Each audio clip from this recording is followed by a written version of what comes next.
तो स्टूडेंट कैसे हैं आप लोग। आप सभी स्टूडेंट के लिए गुड न्यूज आ चुकी है और ये गुड न्यूज आपका निकल रहा है कि पॉलिटेक्निक काउंसलिंग में आप लोगों की सीटें बढ़ेंगी। जैसे कि आपको पता है कि पिछली बार से ही, यानी कि आपका पिछली बार से ही सीटों के बढ़ने का सिलसिला जारी है, लेकिन कुछ ऐसे भी ब्रांच हैं जहां पे सीटें आपकी नहीं बढ़ी और ऊपर से आपकी सीटें गवर्नमेंट और प्राइवेट पॉलिटेक्निक कॉलेज की कम हो गई हैं। ठीक है, उसके बारे में भी बात करेंगे। लेकिन हमने पिछली बार देखा था कि जो मेन ब्रांच थी आपकी, जैसे कि सिविल और इलेक्ट्रिकल में सबसे ज्यादा सीटें बढ़ी।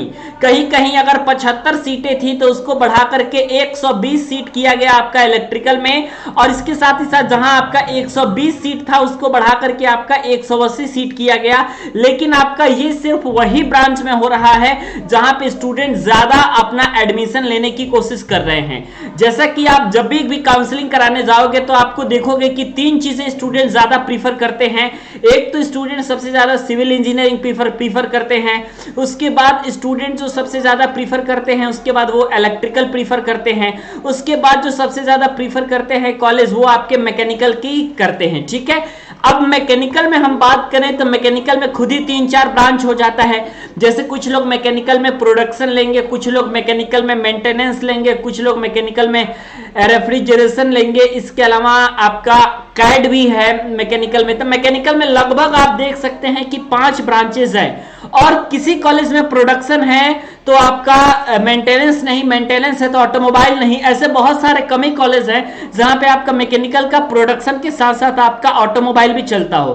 गाजियाबाद वगैरह के बहुत सारे ऐसे कॉलेज हैं जहां पे आपका ऑलरेडी ये चीजें चलती है। ठीक है, न्यूज क्या है मैं आपको सबसे पहले बता देता हूं, और इसके अलावा आप लोगों को सारी चीजें ऑलरेडी बताई जाएंगी।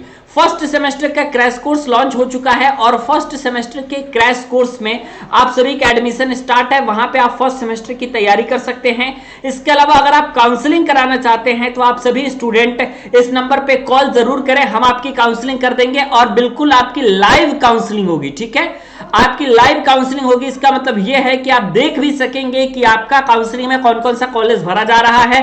तो आप सभी स्टूडेंट इस नंबर पे कॉल करके पूरी जानकारी ले सकते हैं। ठीक है, अब उसके बाद हम जो बताने वाले हैं वो क्या बताने वाले, ध्यान से सुनिएगा। अगर आपका 50 नंबर, 60 नंबर, 70 नंबर, 80 नंबर, मतलब कम नंबर भी है तो भी काउंसलिंग होगी, और 100% हम कोशिश करेंगे कि आपको गवर्नमेंट कॉलेज मिल जाए। पहले राउंड में नहीं मिलता है, बात समझ में आती है, लेकिन तीसरे चौथे राउंड तक 100% हम लोग दिलवा देंगे, क्योंकि पिछली बार भी हम लोगों ने दिलवा दिया था। अब आप अगर आएंगे स्टूडेंट तो आपको पता चलेगा जागरण की ये न्यूज है, पॉलिटेक्निक में प्रवेश चाहने वालों के लिए अच्छी खबर है, जरूरतमंद विद्यार्थियों के लिए सीटें बढ़ी। अब आप हमेशा याद रखिए कि जब आप पॉलिटेक्निक करने जाएंगे तो आपको हर ब्रांच के लिए जो सीटें हैं वो, मतलब हर ब्रांच के लिए सीटें तो फिक्स है, लेकिन कैटेगरी वाइज भी सीटें फिक्स है कि SC ST का ये सीट है तो यहां पे कोई अन्य स्टूडेंट एडमिशन नहीं ले सकता, OBC का ये सीट है तो यहां पे कोई अन्य एडमिशन नहीं ले सकता। इसी तरीके से आर्थिक रूप से कमजोर वर्ग के लिए, EWS वर्ग के लिए यहां पर सीटों को बढ़ाने के लिए फैसला किया गया है। अब जाहिर सी बात है EWS के लिए सीट बढ़ेगा तो EWS को फायदा तो होगा ही, लेकिन इससे आपका और भी लोगों को फायदा होगा। और लोगों को कैसा फायदा होगा मैं आपको समझा देता हूं।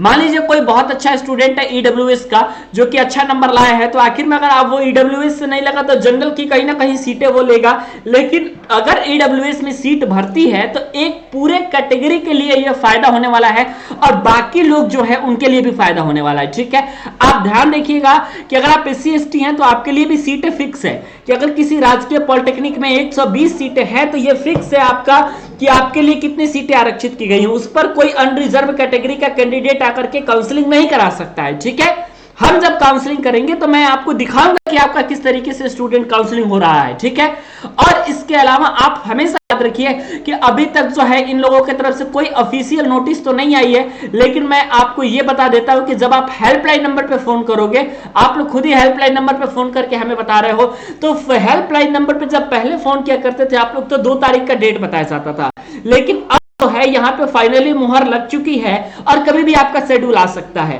अब आप लोग अगर हेल्पलाइन नंबर पे gcop.nic.in के हेल्पलाइन नंबर पे मैं आपको दिखा देता हूं एक बार। आप जैसे ही स्टूडेंट सर्च करोगे